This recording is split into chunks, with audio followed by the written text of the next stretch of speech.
നമസ്കാരം. നമ്മുടെ പ്രതിപക്ഷ നേതാവ് രാഹുൽ ഗാന്ധി എവിടെ എന്നുള്ള ചോദ്യം ബി.ജെ.പി കഴിഞ്ഞ കുറേ ദിവസങ്ങളായി പരിഹാസദ്യോതകമായി പോസ്റ്ററുകളൊക്കെ ഒട്ടിച്ച് രാഹുൽ ഗാന്ധി മിസ്സിംഗ് ആണ്, കാണുവാനില്ല തുടങ്ങിയ പോസ്റ്ററുകളൊക്കെ ഒട്ടിച്ച് പല ഭാഗങ്ങളിലും രാജ്യത്തിൻ്റെ പല ഭാഗങ്ങളിലും ഉയർത്തിക്കൊണ്ടുവരുന്ന ഒരു വിഷയമാണ്. രാഹുൽ ഗാന്ധിയുടെ ഒരു പ്രകൃതി തന്നെ അതാണ്. ഇത്തരത്തിലുള്ള എന്തെങ്കിലും സംഭവങ്ങൾ നാട്ടിൽ നടക്കുമ്പോൾ, അല്ലെങ്കിൽ ഇപ്പോൾ പാർലമെൻറ്റ് സെഷൻ കഴിഞ്ഞാലോ, അല്ലെങ്കിൽ എന്തെങ്കിലും ഒരു വിവാദം ഉയർത്തിയാലോ, അല്ലെങ്കിൽ ഉയർത്തിയതിന് ശേഷമോ അദ്ദേഹത്തെ പിന്നെ കാണില്ല. കുറേ കാലത്തേക്ക് അപ്രത്യക്ഷനാകും. തായ്ലാൻഡിൽ പോകുന്നു, തായ്വാനിൽ പോകുന്നു തുടങ്ങിയ പല പരിഹാസങ്ങളും അദ്ദേഹത്തിന് നേരെ ഉയരാറുണ്ട്. പക്ഷേ അദ്ദേഹത്തെ പരിഹസിക്കുകയല്ല ഈ വിഷയം ഇന്ന് നമ്മൾ കയ്യിലെടുക്കുന്നതിൻ്റെ ഉദ്ദേശം. ഒരല്പം കൂടി ഗൗരവമേറിയൊരു കാര്യം അദ്ദേഹത്തിൻ്റെ ഈ അപ്രത്യക്ഷമാകലുകൾക്ക് പിന്നിലുണ്ട് എന്നാണ് ഞാൻ വിശ്വസിക്കുന്നത്. പ്രേക്ഷകർ അതിൻ്റെ ഒരു കാലഘടനയും അതിൻ്റെ ഒരു രീതിയും ഒന്ന് ശ്രദ്ധിച്ചുള്ളൂ. പാറ്റേൺ എന്ന് പറയുമല്ലോ, ഇദ്ദേഹത്തിൻ്റെ ഈ അപ്രത്യക്ഷമാകലുകളുടെ പിന്നിൽ ഒരു ക്രമഘടനയുണ്ട്, പാറ്റേൺ. ആ പാറ്റേൺ ഒന്ന് ശ്രദ്ധിച്ചാൽ ആർക്കും മനസ്സിലാകും. രാഷ്ട്രീയ ഒരല്പം ശ്രദ്ധയോടുകൂടി കൗതുകത്തോടുകൂടി നിരീക്ഷിക്കുന്ന ഏതൊരു ഭാരതീയ പൗരനും മനസ്സിലാകും അത്ര നിഷ്കളങ്കമല്ല ഈ അപ്രത്യക്ഷമാകലുകൾ. അദ്ദേഹത്തിൻ്റെ രഹസ്യ കുടുംബത്തെ കാണുവാനാണ് പോകുന്നത് എന്നുള്ള പരിഹാസങ്ങളെല്ലാം മാറ്റിവെക്കൂ. ഈ സമീപകാലങ്ങളായി ഒരു 5 വർഷങ്ങളായി, അതിനു മുൻപും അതുണ്ടായിട്ടുണ്ട്, പക്ഷേ അത്രത്തോളം ദൃശ്യമായ രീതിയിലായിരുന്നില്ല, അല്ലെങ്കിൽ അത്രത്തോളം ഒരു എടുത്ത് കാണിക്കുന്ന തരത്തിലുള്ള ഒരു സംഭവങ്ങളായിരുന്നില്ല ഈ അപ്രത്യക്ഷമാകലുകളിന് ശേഷമുണ്ടായ കാര്യങ്ങൾ. പക്ഷേ കഴിഞ്ഞ ഒരു 5 വർഷങ്ങളായി എപ്പോഴൊക്കെ ഇത്തരത്തിലുള്ള മുങ്ങലുകൾ രാഹുൽ ഗാന്ധി നടത്തുന്നുണ്ടോ, അദ്ദേഹം തിരിച്ചു പൊങ്ങുമ്പോൾ, പ്രത്യക്ഷപ്പെടുമ്പോൾ, അല്ലെങ്കിൽ അതിനെ പ്രത്യക്ഷപ്പെടലിനെ ചുറ്റിപ്പറ്റിയുള്ള സമയത്ത് അല്ലെങ്കിൽ ഒരു കാലഘട്ടത്തിൽ രാജ്യത്ത് എന്തെങ്കിലും കുഴപ്പങ്ങളോ വ്യാജ പ്രചരണങ്ങളോ ഉണ്ടാകും. പല കാര്യങ്ങളിലും അത് സംഭവിച്ചിട്ടുണ്ട്. അതിപ്പോൾ CAA-ക്കെതിരെയാണെങ്കിലും നമ്മുടെ വഖഫ് നിയമങ്ങൾക്കെതിരെയാണെങ്കിലും അത്തരത്തിലുള്ള പ്രസ്താവനകളും എന്തെങ്കിലും വ്യാജ പ്രചരണങ്ങളും കോൺഗ്രസ് പാർട്ടി ഒന്നാകെ കയ്യിലെടുക്കുകയും ഇവിടുത്തെ ബുദ്ധിജീവികൾ പല രീതിയിൽ അതിനെതിരെ പ്രതികരിച്ചു തുടങ്ങുകയും വ്യാജ പ്രചരണങ്ങൾ നടത്തുകയും ഒക്കെ ചെയ്യുന്നതിൻ്റെ തൊട്ട് മുൻപ് രാഹുൽ ഗാന്ധിയുടെ ഇത്തരത്തിലുള്ള ഒരു പ്രത്യക്ഷപ്പെടലുണ്ടാകും. ഈ മുങ്ങലിന് ശേഷമുള്ള പ്രത്യക്ഷപ്പെടലുകൾ, അതായത് കുത്തിത്തിരിപ്പുണ്ടാക്കി ഏതെങ്കിലും തരത്തിൽ രാജ്യത്തൊരു അരാജകത്വം സൃഷ്ടിക്കുക, അരാജകാവസ്ഥ സൃഷ്ടിക്കുക, ഒരു ആഭ്യന്തര സുരക്ഷ തകർക്കുക, ക്രമസമാധാന നില വഷളാക്കുക, അത്തരത്തിലുള്ള ഒരു സാഹചര്യങ്ങൾ സൃഷ്ടിച്ചെടുത്ത് നരേന്ദ്രമോദി സർക്കാരിന് ഉണ്ടാക്കാവുന്ന തലവേദനകൾ എല്ലാം ഉണ്ടാക്കി വയ്ക്കുക. സാധിക്കുമെങ്കിൽ നരേന്ദ്രമോദി സർക്കാരിനെ താഴെ ഇറക്കുക. 1 വർഷത്തിനുള്ളിൽ താഴെ ഇറങ്ങും, നരേന്ദ്രമോദി സർക്കാർ 1 വർഷത്തിന് മുകളിൽ തുടരില്ല തുടങ്ങിയ പ്രസ്താവനകളെല്ലാം ഇടയ്ക്കിടെ ഇപ്പോൾ അദ്ദേഹം ഇറക്കി തുടങ്ങിയിട്ടുണ്ട്. അതുതന്നെയാണ് പറഞ്ഞത്. എന്തിനു വേണ്ടിയിട്ടാണ് ഈ അപ്രത്യക്ഷമാകലുകൾ എന്നുള്ളത് ജനങ്ങൾ നിരീക്ഷിക്കണം. കേൾക്കുമ്പോൾ തന്നെ പ്രേക്ഷകർ പറയുവാൻ പോകുന്ന കാര്യം എനിക്ക് വ്യക്തമായി അറിയാം. സർക്കാരിന് ഇയാളെ പിടിച്ച് അകത്തിട്ടൂടെ, അല്ലെങ്കിൽ അന്വേഷിച്ച് നിയമ നടപടികൾ എടുത്തുകൂടെ? തിരിച്ച് സർക്കാരിൻ്റെ ഭാഗത്തു നിന്നൊരു ചോദ്യം നിങ്ങളുടെ നേരെ ഉണ്ടായാൽ അതിനെന്ത് മറുപടി നിങ്ങൾ പറയുമെന്ന് അറിയുവാൻ എനിക്ക് താല്പര്യമുണ്ട്. പ്രതിപക്ഷ നേതാവ് എന്നുള്ളതും MP എന്നുള്ളതും ഒക്കെ ഒരു വ്യക്തിയെ സംബന്ധിച്ച് നിയമത്തിൽ നിന്ന് ഒരു പരിധിവരെ ചില സംരക്ഷണങ്ങൾ നൽകുന്ന പദവികളാണ്. ആ പദവികളിൽ നിങ്ങൾക്ക് ഇയാളെ എത്തിക്കാതിരുന്നുകൂടി? ഒരു സാധാരണ രാഷ്ട്രീയക്കാരനായി തുടരുവാൻ ഇയാളെ വിട്ടിരുന്നെങ്കിൽ, അമേത്തിയിലെ ജനങ്ങൾ ചെയ്തതുപോലെ വിട്ടിരുന്നെങ്കിൽ, ഇത്തരത്തിലുള്ള നിയമ നടപടികൾ സർക്കാരിൻ്റെ ഭാഗത്തു നിന്ന് എടുക്കാവുന്ന സാഹചര്യങ്ങൾ കൂടുതൽ എളുപ്പമായേനെ. അത്തരത്തിലൊരു ചോദ്യത്തിന് നിങ്ങളെന്തുത്തരം നൽകും? ആ ഉത്തരം നൽകിയതിന് ശേഷം വിഷയത്തിലേക്ക് കൂടുതൽ ആഴത്തിൽ നമുക്കിറങ്ങാം. പലരും പറയാറുണ്ട് ജോർജ് സോറോസിനെ പോലുള്ളവരുടെ ഒരു കളിപ്പാവയാണ് രാഹുൽ ഗാന്ധി എന്നുള്ളത്. അത് ഏറെക്കുറെ ശരിയുമാണ്. പക്ഷേ ആരെയാണ്, എങ്ങനെയാണ് ഇദ്ദേഹം ഈ മുങ്ങലുകളിൽ, അപ്രത്യക്ഷമാകലുകളിൽ വിദേശ രാജ്യങ്ങളിൽ പോയി കാണുന്നത് എന്നുള്ളത് തൽക്കാലം പ്രസക്തമേ അല്ല. എന്ത് കുത്തിത്തിരിപ്പുമായി ആണ് ഇദ്ദേഹം തിരികെ പൊങ്ങുന്നത്, തിരികെ പ്രത്യക്ഷപ്പെടുന്നത്, രാജ്യത്ത് പ്രത്യക്ഷപ്പെടുന്നത് എന്നുള്ളതാണ് പ്രസക്തം. ഇനി വരുവാൻ പോകുന്ന പ്രത്യക്ഷപ്പെടലുകളിൽ അദ്ദേഹം കയ്യിലെടുക്കുവാൻ സാധ്യതയുള്ള വിഷയങ്ങൾ, അതിലാദ്യത്തേത് ഗ്രേറ്റർ നിക്കോബാർ പ്രൊജക്റ്റ് സംബന്ധിച്ച പ്രതിഷേധങ്ങളും പ്രക്ഷോഭങ്ങളും തന്നെയായിരിക്കും. കാരണം ഗ്രേറ്റർ നിക്കോബാർ പ്രൊജക്റ്റ് ഭാരതത്തിൻ്റെ ആഭ്യന്തര സുരക്ഷയെ സംബന്ധിച്ച് മാത്രമല്ല, ഭാരതത്തിൻ്റെ ഒരു സാമ്പത്തിക ഘടനയെ തന്നെ മാറ്റിമറിക്കുവാനുള്ള വിശാലമായൊരു പദ്ധതിയാണ്. ഇന്ത്യൻ മഹാസമുദ്രത്തിൽ വാണിജ്യപരമായും പ്രതിരോധപരമായും ആക്രമണപരമായും ഭാരതത്തിന് വ്യക്തമായ മേൽക്കൈ നൽകുന്നൊരു പദ്ധതിയാണ് ഗ്രേറ്റർ നിക്കോബാർ പ്രൊജക്റ്റ്. ആ പദ്ധതിയെ തുടക്കം മുതൽ തന്നെ രാഹുൽ ഗാന്ധി എതിർക്കുകയും അവിടുത്തെ ഗോത്ര വിഭാഗങ്ങൾക്കിടയിൽ വലിയ പ്രശ്നങ്ങൾ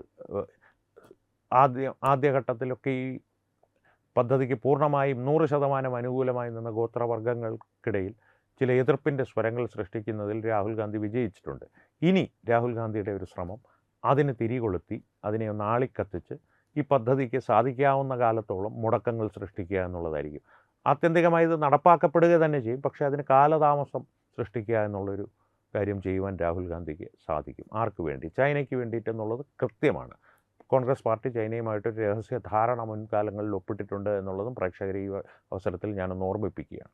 ഇനി അടുത്തത് അദ്ദേഹം കയ്യിലെടുക്കുവാൻ പോകുന്നത് ഈ SIR സംബന്ധിച്ചുള്ള ആ പട്ടികയിൽ നിന്ന്, വോട്ടർ പട്ടികയിൽ നിന്ന് പേര് നീക്കപ്പെട്ടവരുടെ വിഷയമായിരിക്കും. അത് സംബന്ധിച്ചുള്ള ചില വിവാദങ്ങൾ ഇപ്പോൾ ഒരു മാധ്യമപ്രവർത്തകൻ, മുൻകാല മാധ്യമപ്രവർത്തകൻ്റെ വിവാദം ഇപ്പോൾ ഉയർന്നു വന്നിട്ടുണ്ട്. ആ വിഷയം ഇന്ന് പ്രത്യേകമായി പരാമർശിക്കുന്നത് കൊണ്ട് കൂടുതൽ വിശദമായി ഞാൻ ഇവിടെ പറയുന്നില്ല.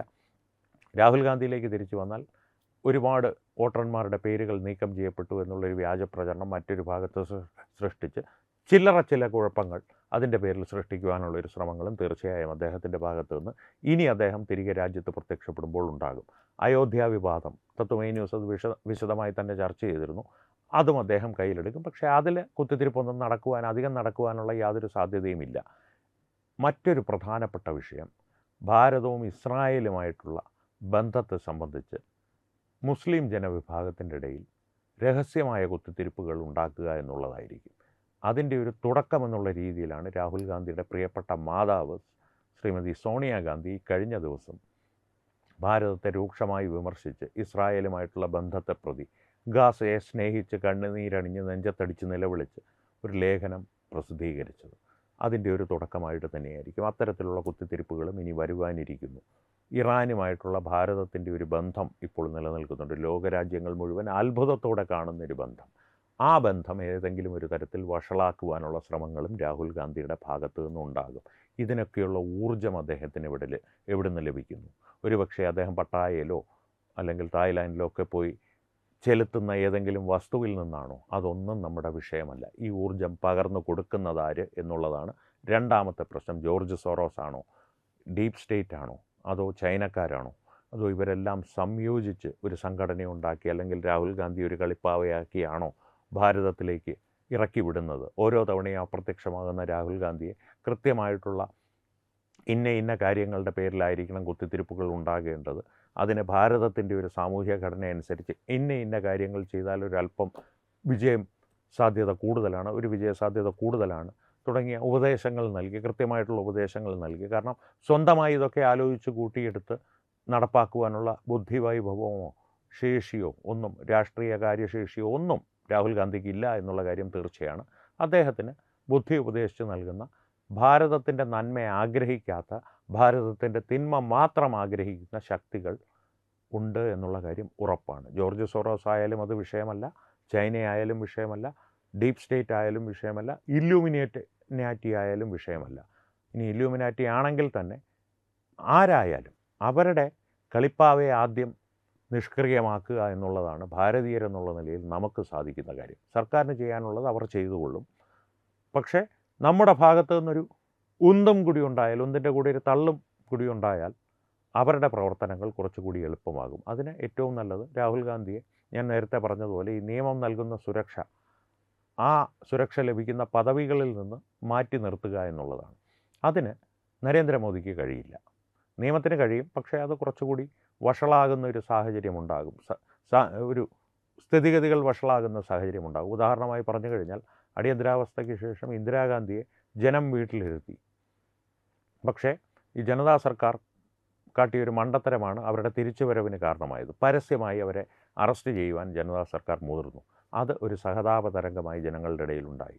ഇപ്പോൾ രാഹുൽ ഗാന്ധിയും സോണിയാഗാന്ധിയും ചെറിയ പ്രശ്നങ്ങളുടെ പേരിൽ അല്ലെങ്കിൽ ചെറിയ കേസുകളുടെ പേരിൽ എന്തുകൊണ്ടാണ് നരേന്ദ്രമോദി സർക്കാർ തൂക്കിയെടുത്ത് അകത്തിടാത്തത് എന്ന് പ്രേക്ഷകർക്ക് ഒരു ബോധ്യമുണ്ടായി കാണുമെന്ന് ഞാൻ കരുതുന്നു. കാരണം അതിൻ്റെ പേരിൽ സഹതാപ തരംഗമുണ്ടാക്കി ഇവരുടെ ഈ ഒരു തിന്മ നിറഞ്ഞ വിചാരധാരയോടുകൂടി തിരികെ കൂടുതൽ ശക്തരായി അവർ ഭാരതത്തിൻ്റെ യന്ത്രം തിരിക്കുവാനുള്ള സ്ഥാനങ്ങളിലേക്ക് എത്തുവാൻ പാടില്ല എന്നുള്ളൊരു ദീർഘവീക്ഷണത്തോടു കൂടി തന്നെയാണ് അത്തരത്തിലുള്ളൊരു നടപടികളിലേക്ക് നരേന്ദ്രമോദി സർക്കാർ കടക്കാത്തത് എന്ന് ഞാൻ വിശ്വസിക്കുന്നു.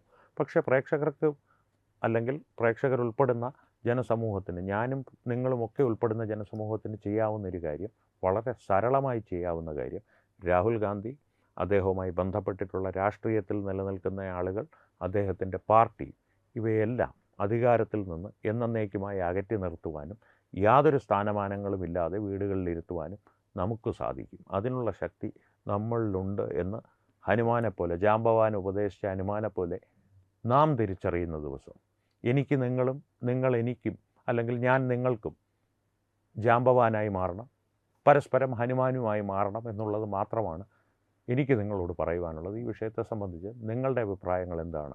നിങ്ങൾ ജാംബവാനും ഹനുമാനും ഒരേ സമയത്താകുവാൻ തയ്യാറാണോ? അല്ലെങ്കിൽ അങ്ങനെയാണോ വേണ്ടത്? അല്ലെങ്കിൽ മറ്റെന്തെങ്കിലും ഒരു പരിഹാരമുണ്ടോ ഇതിന്? സർക്കാർ ചെയ്യട്ടെ എന്നുള്ളത് പരിഹാരമേ അല്ല. എന്നാലും അങ്ങനെ ഒരു അഭിപ്രായമുണ്ടെങ്കിൽ അതും രേഖപ്പെടുത്തിക്കൊള്ളൂ. കാരണം അഭിപ്രായ സ്വാതന്ത്ര്യം തീർച്ചയായിട്ടും ഉള്ളൊരു രാജ്യമാണ്. പ്രത്യേകിച്ച് തത്വമയി ന്യൂസിൽ അഭിപ്രായ സ്വാതന്ത്ര്യം കുറച്ച് കൂടുതലുണ്ട് എന്ന് തന്നെ കരുതിക്കൊള്ളൂ. അതുകൊണ്ട് തന്നെ അഭിപ്രായങ്ങൾ രേഖപ്പെടുത്തുവാൻ മടിക്കരുത് കമൻറ്റുകളിലൂടെ. ഒപ്പം വീഡിയോ ലൈക്ക് ചെയ്യുക, ഷെയർ ചെയ്യുക. കൂടാതെ ഏറ്റവും പ്രധാനപ്പെട്ട കാര്യം, തത്വമയി ന്യൂസിൻ്റെ യൂട്യൂബ് ചാനൽ നിങ്ങൾ സബ്സ്ക്രൈബ് ചെയ്തിട്ടുണ്ടെന്ന് ഉറപ്പുവരുത്തുക. ഇപ്പോൾ സംവാദങ്ങൾ തുടരട്ടെ. നന്ദി. വീണ്ടും കാണാം. നമസ്കാരം. HIV അണുബാധ സന്തോഷപൂർണമായ ഒരു ജീവിതത്തിന് തടസ്സമല്ല. HIV അണുബാധയ്ക്ക് ഫലപ്രദമായ ചികിത്സ ഇന്ന് ലഭ്യമാണ്. ഇതിന് യഥാസമയം അണുബാധ കണ്ടെത്തുന്നതും കാലേക്കൂട്ടി ചികിത്സ നടത്തേണ്ടതും അത്യാവശ്യമാണ്. സൗജന്യമായ ചികിത്സയും മാർഗനിർദ്ദേശങ്ങളും സർക്കാർ ആശുപത്രികളിലെ ART അഥവാ ഉഷസ് കേന്ദ്രങ്ങളിൽ ലഭ്യമാണ്. ആരോഗ്യ സംരക്ഷണം ഓരോരുത്തരുടെയും ഉത്തരവാദിത്തമാണ്.